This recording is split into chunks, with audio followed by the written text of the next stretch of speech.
Hello, comment ça va? Je suis un petit peu gênée et stressée de revenir sur YouTube comme ça. Mais écoutez, j'en avais envie. Pour ceux qui viennent d'Instagram, j'avais cette chaîne YouTube à l'époque où j'étais partie en Erasmus. C'était il y a 2 ans déjà, où je faisais des vlogs un peu, je montrais un peu ma vie quand j'étais en Grèce. Et j'ai laissé un peu cette chaîne à l'abandon depuis. J'ai posté une vidéo quand j'étais en vacances chez moi à La Réunion, mais sinon rien d'autre. Et euh, récemment, j'ai eu envie de reprendre un peu cette chaîne pour parler de ma plus grande passion sur Terre, c'est-à-dire les livres. Pour celles et ceux qui ne savent pas et qui ne me suivent pas sur Instagram, j'ai depuis 2020, donc ça va faire, ça fait 4 ans que j'ai ce qu'on appelle un bookstagram, donc un compte Instagram où je parle de livres. Et c'est vrai que j'ai eu envie d'étendre mes horizons tout simplement, et c'est vrai que je me suis rendu compte que parfois je parlais beaucoup et que c'était pas forcément adapté au format que propose Instagram. Donc me voilà sur YouTube pour pouvoir encore plus parler de livres et d'autres petites choses qui sont reliées aux livres plus ou moins. Euh, j'ai découvert cette année une passion pour les loisirs créatifs, donc il va y avoir un peu de ça aussi. Et du coup, aussi, j'ai envie de revenir sur YouTube, en tout cas sur un format que j'avais jamais fait avant, mais pour avoir une plus grande liberté, on va dire, parce que c'est vrai que sur Instagram, parfois je me sens limitée, où il faut que ce soit un contenu hyper bien travaillé, hyper beau, esthétique, et parfois j'en ai pas vraiment envie, j'ai juste envie de dire ce que je ressens sur un livre ou quoi, et c'est vrai que je trouve plus facile à l'oral et via une vidéo, mais du coup voilà pourquoi YouTube. Assez de blabla, de racontage de vie. Pour cette première vidéo, j'ai envie de vous parler de mes coups de cœur de l'année 2024. Ils sont pas du tout dans le bon sens, mais attendez. Et voici mes coups de cœur de l'année 2024. Bon, l'année n'est pas totalement finie, il reste une semaine. Il y a des chances que j'ai encore des coups de cœur. Mais on va dire que ça, c'est la liste principale. Je sais pas du tout dans quel ordre commencer, mais on va dire que je vais commencer par ordre chronologique, genre mon premier coup de cœur de l'année 2024. Le premier coup de cœur, j'en ai beaucoup parlé. On en a entendu beaucoup parler sur Instagram, TikTok, etc. Tant que fleuriront les citronniers de Zulfa Katou, une pépite. Pour vous raconter, c'est l'histoire de Salama qui était étudiante en pharmacie quand la révolution a commencé en Syrie. Et donc là, elle vit dans un pays qui subit une guerre atroce. Et donc on la suit, elle et ses proches, on va dire, dans ce contexte très difficile. Et on se rend compte que c'est une fille très... qui a beaucoup d'espoir et qui croit en un monde meilleur, mais qui est aussi très attachée à son pays. Et du coup, on va voir comment elle vit dans ce contexte. Salama, elle va être partagée entre deux choix cruciaux, c'est-à-dire aider son pays dans sa quête de liberté, ce pays à qui elle est très attachée, et en même temps protéger les siens dans un contexte où la violence règne. Et au-delà, je veux dire, ce livre est magnifiquement bien écrit. C'est dur à lire, on va pas se le cacher, parce que c'est dans un contexte très dur et j'ose même pas imaginer ce que c'est de le vivre vraiment. Moi j'ai souffert en le lisant, et je me dis qu'il y a vraiment des gens qui vivent ça dans la vraie vie, c'est pas que dans les livres. Et donc voilà, c'était très dur à lire, mais l'autrice a, je trouve, une très belle plume, et à la fois poétique et comment dire, réelle. Je sais pas si c'est clair, mais voilà.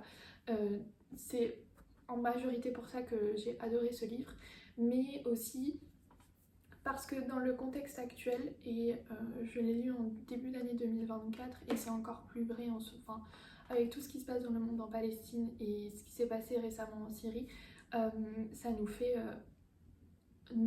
à nous occidentaux, qui vivons dans un confort presque absolu, que notre réalité n'est pas forcément celle de tout le monde et que parfois il faut savoir relativiser et se dire qu'il y a des gens qui vivent des choses horribles.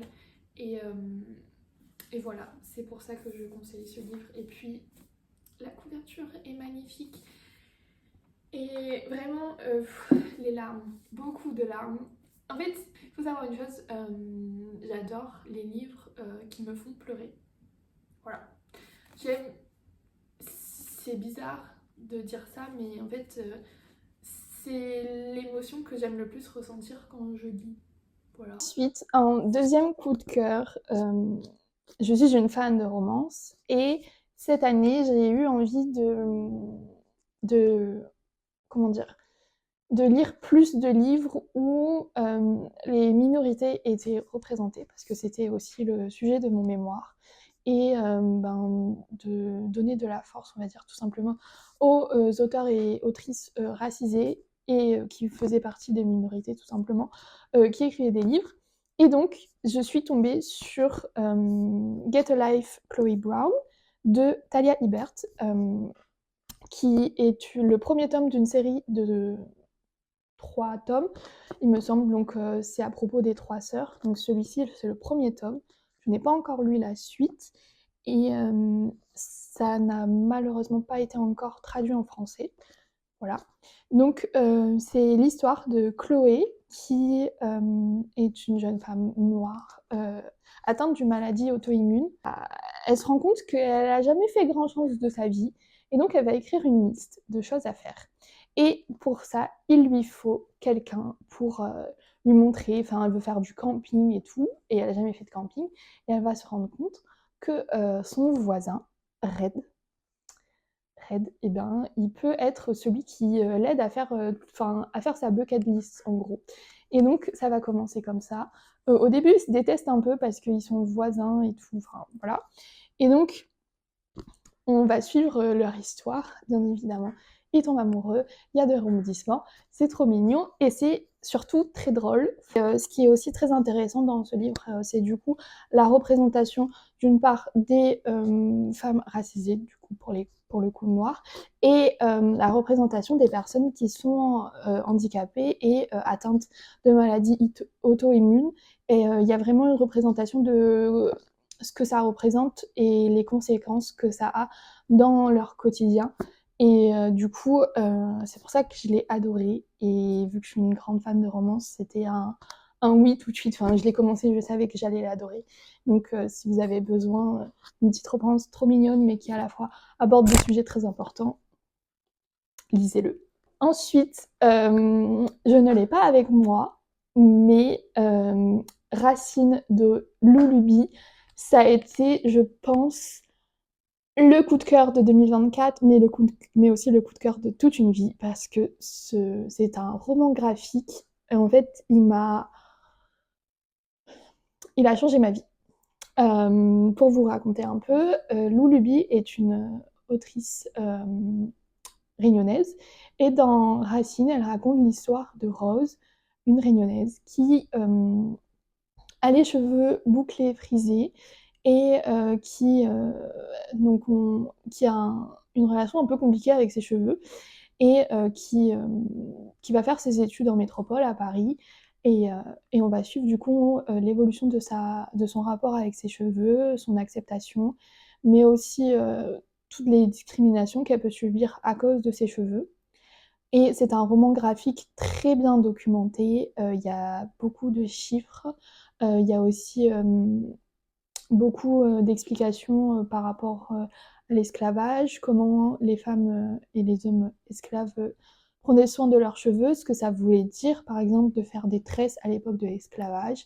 C'est très très très bien documenté, et ce livre a été un coup de cœur pour moi parce que j'avais l'impression qu'il racontait ma vie tout simplement. On va dire qu'il y a beaucoup de ressemblances entre Rose et moi. Je me suis beaucoup, beaucoup, beaucoup reconnue et c'était la première fois où j'avais un livre où je pouvais autant m'identifier et ça fait du bien. Parce que j'avais l'impression d'être comprise et ça m'a donné aussi des clés pour, on va dire, améliorer ma relation avec mes cheveux, qui n'est pas toujours la plus belle. Même si maintenant j'adore mes cheveux, mais c'est vrai que, enfin, il y a 2 jours je les détestais. Enfin, c'est conflictuel, on va dire. Mais voilà, ça m'a beaucoup aidée et je pense que tout le monde devrait le lire. Euh, voilà, il est incroyable. Et l'autrice a fait un travail de fou parce que il y a énormément de recherches et il y a des références aussi à la culture réunionnaise et du coup c'est ça qui est incroyable. Donc merci à elle pour les travaux. Hello, ici la Clémence du montage. Si jamais j'ai enregistré un épisode de podcast pour littéraciser où on parle de ce livre pendant presque 2 heures et de l'impact qu'il a eu sur nous. Si jamais ça vous intéresse, je vous laisse le lien dans la description. Nouveau coup de cœur, on va parler de la bête qui est Babel de Rebecca Kuang. On en a beaucoup entendu parler. Pour vous raconter, il s'agit de l'histoire d'un jeune orphelin chinois qui est recueilli par un professeur et conduit à Londres.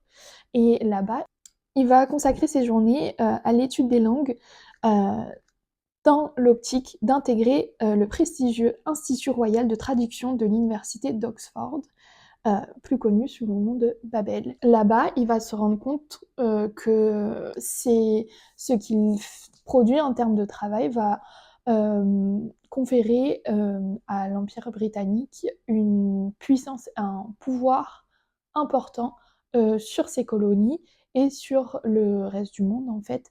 Donc il va se rendre compte des injustices et de en fait la soif de colonisation qu'a tout simplement l'Empire britannique envers les peuples qui sont colonisés, tout simplement. J'ai adoré ce livre par son originalité et la façon d'écrire aussi de l'autrice est incroyable. Je buvais ses paroles, je buvais ses mots, enfin, je ne voulais pas m'arrêter. C'est vrai qu'il est assez long. Parfois, ça joue un peu sur les longueurs, mais moi, ça m'a pas déplu parce qu'il y a beaucoup... Enfin, je veux dire, la première partie du livre est beaucoup dans la description, dans l'explication du contexte, comment tout se passe. Et puis, deuxième partie, troisième partie, tout s'enchaîne. Et c'est vrai que ça peut être déstabilisant, mais moi, ça m'a pas vraiment dérangée dans le sens où j'ai vraiment appris à connaître les personnages et à les adorer. Donc voilà. Euh, euh, c'est un mélange un peu de magie et de réalité. Enfin, c'est de la Dark Academia. Et moi, j'ai adoré, enfin, j'ai découvert une passion pour ce genre que je n'avais jamais lu. Je me demandais même si c'était pas vraiment arrivé dans la réalité, mais enfin, il est trop bien et enfin, on s'attache à des personnages et tout. C'est super bien écrit, ça parle de sujets très importants, donc il faut le lire. Voilà. Divine Rivalité, je pense que tout le monde connaît, on en a beaucoup entendu parler sur Instagram, sur TikTok, partout. C'est une histoire un peu de fantasy, alors que je suis pas du tout fantasy de base, mais je sais pas ce qui se passe. Mais en gros, c'est l'histoire de Iris qui vit dans un pays où les dieux sont en guerre et du coup, ça implique tout le monde parce que l'armée de chaque dieu qui sont en guerre est composée d'humains. Donc elle vit dans ce contexte, son frère est parti à la guerre et son rêve, c'est de devenir journaliste. Et elle travaille dans un média où il y a aussi son pire ennemi, son plus grand rival. Euh, mais le contexte d'affaires qui vont se rapprocher. Voilà, c'est tout ce que je veux vous dire. Et j'ai adoré parce que c'est... À la fois, ça mêle un peu mythologie, mais qu'on n'a jamais vu. C'est de la romance. Enfin, il y a un peu de tout. Et c'est tout, en fait, c'est un condensé de tout ce que j'aime dans une histoire, en fait. Et du coup, c'était trop bien. C'est une duologie, je n'ai pas encore lu la suite et il faut que je les lise parce que je suis restée en suspense à la fin et j'aime pas beaucoup ça. Voilà. C'est très riche. On voit que l'autrice a fait un très gros travail pour construire son univers, et ça, c'est à souligner. Coup de cœur suivant, s'il vous plaît. On va parler de La mer chantera ton nom de Laurent Safou aux éditions Albin Michel. Il faut savoir que je suis une très grande fan de Laurent Safou, qui est pour moi l'autrice française qui mérite le plus de hype en fait. Enfin, voilà, son travail est incroyable. Elle est très engagée sur la représentation des minorités dans la littérature et dans la vie en général. Et c'est son nouveau livre, enfin son tout dernier, La mer chantera ton nom. C'est l'histoire de Ino qui retourne au Sénégal, sur l'île de Gorée, là d'où elle est originaire tout simplement, et elle va faire la rencontre de Salif, qui est un mystérieux pêcheur qui va la séduire un petit peu avant de disparaître. Et le même jour, sur la même plage où elle a rencontré Salif, elle va découvrir un cadavre. Et tout part de là. Et je ne peux pas vous en dire plus, sinon ce serait vous spoiler. Mais ça mêle un peu mythologie des pays africains, donc plus particulièrement du Sénégal. Une mythologie dont on entend très peu parler, et c'est pour ça que j'ai trouvé très intéressant. C'est pas forcément mon genre préféré de lecture, mais c'est vrai qu'il m'a beaucoup appris et il m'a beaucoup plu par son originalité et tout simplement par aussi le personnage d'Ino, qui est une femme tellement forte et résiliente qu'on peut être qu'admiratif envers son parcours. Il me reste 2 coups de cœur à vous présenter, et l'avant-dernier du coup va être Yellowface de la même autrice que Babel. Vraiment une très belle découverte, cette autrice cette année. Là, ça change complètement de registre que Babel. C'est l'histoire de June, qui est autrice et amie avec Athéna, qui est elle aussi autrice, mais qui a beaucoup plus percé, on va dire, dans le game que June, puisque Athéna est très connue, tous ses livres sont des best-sellers, elle est adorée de tous, et June est un peu jalouse, jusqu'au jour où Athéna décède devant June, et celle-ci va décider de voler le manuscrit de Athéna qu'elle vient de terminer et le publier sous son nom, sans jamais mentionner que c'est Athéna qui l'a majoritairement écrit. Et donc on va suivre la vie de June à partir de là, et à quel point en fait elle est détestable. Enfin, je veux dire, elle n'a pas une once de remords, il n'y a pas un moment donné dans sa vie, elle va dire ok, je vais avouer la vérité. Ça dure peut-être 5 secondes, pas plus. Après, elle va se dire, de toute façon, Athéna aussi, elle était méchante, elle a tout pris pour elle, et blablabla, et blablabla. Elle est en plus raciste. Enfin, vraiment, je sais pas comment on fait pour aimer un livre dont la personnage principal est aussi détestable, mais en tout cas, l'autrice a réussi ce pari, et franchement, je savais pas trop comment j'allais réagir face à ça, et au final, c'était très bien. Enfin, on découvre, en fait, ce qui est super intéressant, c'est qu'on découvre l'industrie du livre, le monde de l'édition, et à quel point c'est complètement corrompu, et que, en fait, le seul truc qui importe, c'est l'argent. Et donc, c'est pour ça que je l'ai adoré et que tout le monde devrait le lire. Et enfin, le dernier coup de cœur, je l'ai terminé hier soir, pour vous dire. Mais comme à chaque fois avec Sally Rooney, en fait, je sais d'avance que ça va être un coup de cœur, parce que Sally Rooney a cette capacité à me prendre par les sentiments, en fait. Je sais pas comment l'expliquer. Mais en fait, ce qui est bien, ou je sais pas si c'est bien avec ces livres, c'est qu'en fait, ils abordent la vie, en fait. C'est pas... Enfin, c'est la vie des gens, quoi. Dans ce livre plus particulièrement, c'est l'histoire de 2 frères, Ivan et Peter, qui viennent de... Enfin, qui vivent le deuil, puisque leur père vient de mourir. Et du coup, on les suit dans, comment on va dire, dans la vie après la mort de leur père, donc leur deuil, comment chacun des deux arrive à gérer ça de différentes manières, mais aussi leurs relations amoureuses qui sont parfois très compliquées. Je sais pas pourquoi les gens s'aventurent dans des trucs très compliqués comme ça, mais bon, chacun sa vie. En tout cas, moi, ça me fait Enfin, j'adore lire ces histoires, et en fait, Il y a beaucoup de gens qui aiment pas vraiment ce que Sally Rooney écrit parce que ben, c'est tout simplement la description de ce que... Enfin, il n'y a rien de fou, quoi. C'est juste la vie, les gens, ils souffrent, ils rigolent, ils tombent amoureux, ils ont le cœur brisé, les proches meurent et tout. C'est, on va dire, le quotidien de tout le monde. Mais moi, c'est justement ce qui me plaît de pouvoir me... Comment dire? M'identifier dans les émotions que les personnages peuvent ressentir, de mettre des mots aussi sur des émotions que parfois j'arrive pas à exprimer et elle arrive à très bien le faire. C'était assez dense. Qui plus est, je l'ai lu en anglais et parfois c'est un peu lourd. D'autant plus que Sally Rooney ne met pas de démarcation pour les dialogues, ça fait partie intégrante du texte. Donc parfois j'ai encore un peu du mal à savoir quand est-ce que les personnages parlent et quand est-ce que c'est de la description et quand est-ce qu'on est dans leur pensée. Mais on s'y habitue. Moi ça me dérange pas. Et voilà, enfin, je trouve qu'elle est très forte justement pour décrire le quotidien et tout simplement aborder ben, ces sujets tels que l'anxiété, la dépression, la tristesse, la quête d'identité par laquelle on peut tous traverser. Donc voilà, c'est pour ça moi je l'adore.